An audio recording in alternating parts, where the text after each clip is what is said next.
prophète, donc il est dans cette période où Allah subhanahu wa ta'ala pose un cadre dans sa vie. Et donc il va devoir répondre à cet ordre d'appeler. Et la première des cibles, d'une certaine manière, ça va être sa famille en fait.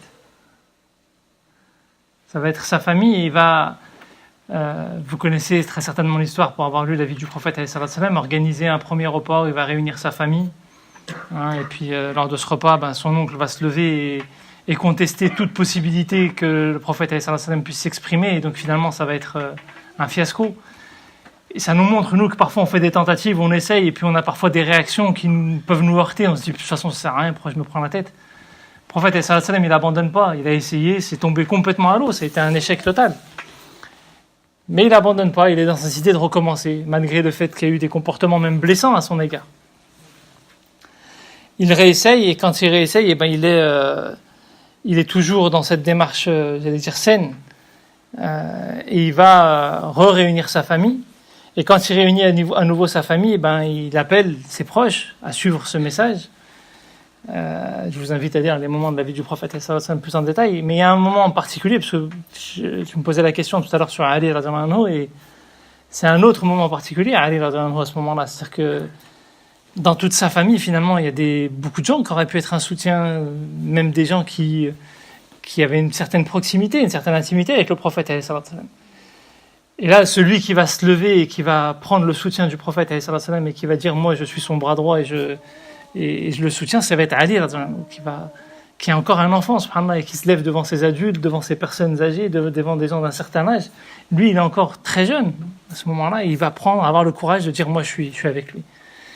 Et subhanallah, c'est une vraie école. C'est une vraie école pour le prophète, parce que ça lui montre, en vérité, cherche pas les soutiens X ou Y. Allah subhanahu wa ta'ala t'amène les soutiens qu'il faut.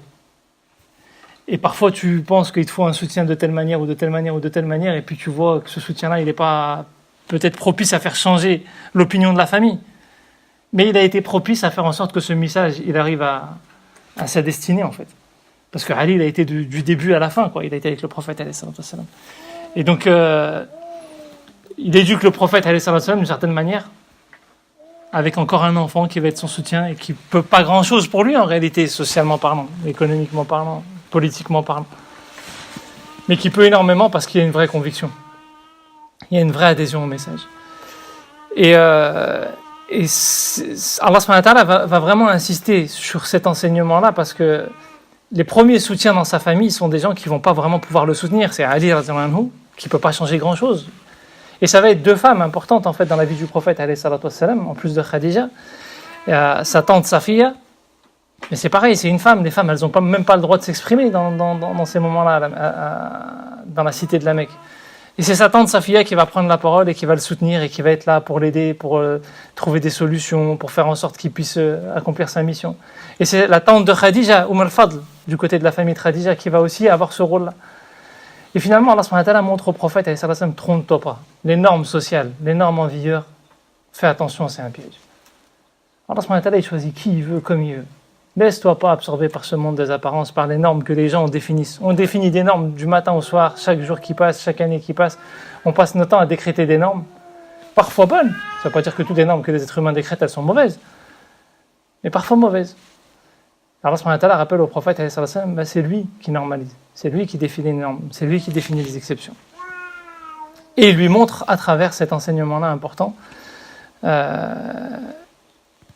parce qu'au moment où finalement ses plus proches refusent sa différence, et ça peut nous arriver à nous tous finalement, où parfois on se sent pointé du doigt parce qu'on a une certaine différence, on a fait des choix de vie peut-être différents, et que c'est difficile à pouvoir expliquer, c'est difficile à pouvoir assumer. Allah subhanahu wa ta'ala montre au prophète que le meilleur des soutiens dans ces moments-là, c'est pas toujours ceux auxquels on aspire.